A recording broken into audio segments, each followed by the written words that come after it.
Hey, welcome back to the Michigan Business Beat, brought to you on the Michigan Business Network. Chris Holman here, and we are in our studios in downtown Lansing, but we're going to go a little remote here right now.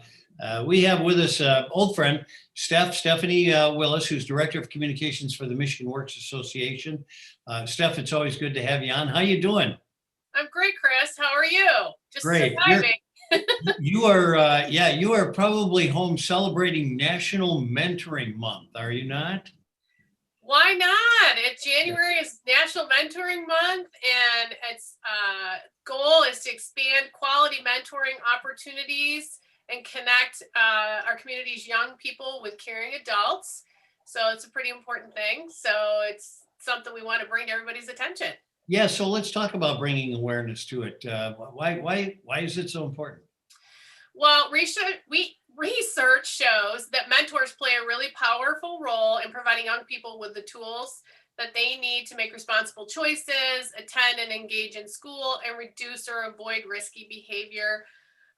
In turn, young people are 55% more likely to be enrolled in college, 81% more likely to report participating regularly in sports and extracurricular activities, and 78% more likely to volunteer regularly in their communities, and more than twice as likely to say they held a leadership position in a club or sports team. Yet that same research shows that 1 in 3 will grow up without a mentor. So that's why it's important to make sure that people know that these opportunities exist.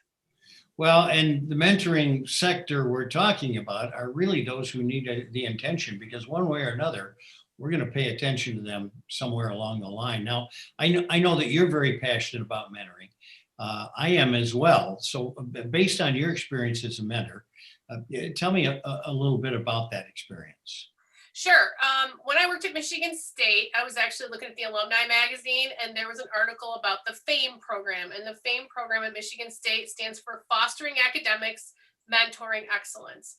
And the kids who are in that program are Michigan State students who are from foster care. So they don't have parents or other people in their lives to help them figure out how to do financial aid or how to kind of maneuver. Michigan State's a pretty hard thing to maneuver when you're a new student, especially if you don't have somebody who can help you with that. And so I had kind of the bonus of I was an employee there at the time, so I knew a little more about things than the average bear, and I could help her kind of navigate a lot of different things that seemed unnavigable to her. So spent a lot of time with her outside of class, helping her figure out how to connect to people in the community. She had assignments where she needed to talk to people and interview them for her classes.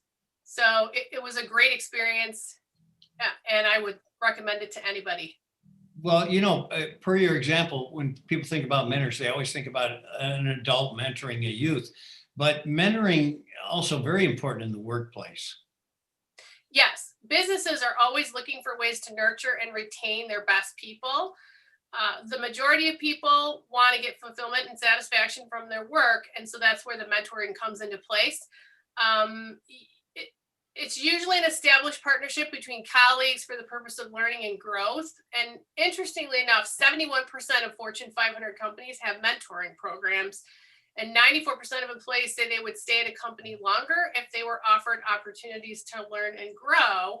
So there's some really interesting statistics with that, and there's a lot of companies who are putting that into place more often now, and everybody benefits from that. Mentoring is beneficial to everybody: the mentor, the mentee, and the organization.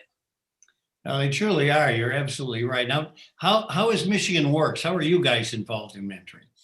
Mentoring is a service that Michigan Works offers, but over and above that, our frontline staff, they talk to job seekers every single day, and job seekers come in with a variety of issues, not just needing to find a job, but they might need childcare or help with addiction or assistance with transportation or housing. So it really our frontline staff, it kind of turns into a mentoring role for them in that capacity, that they're able to help them with that wider variety of issues going on in their life. So how can our listeners, our viewers, how can they learn more about becoming a mentor?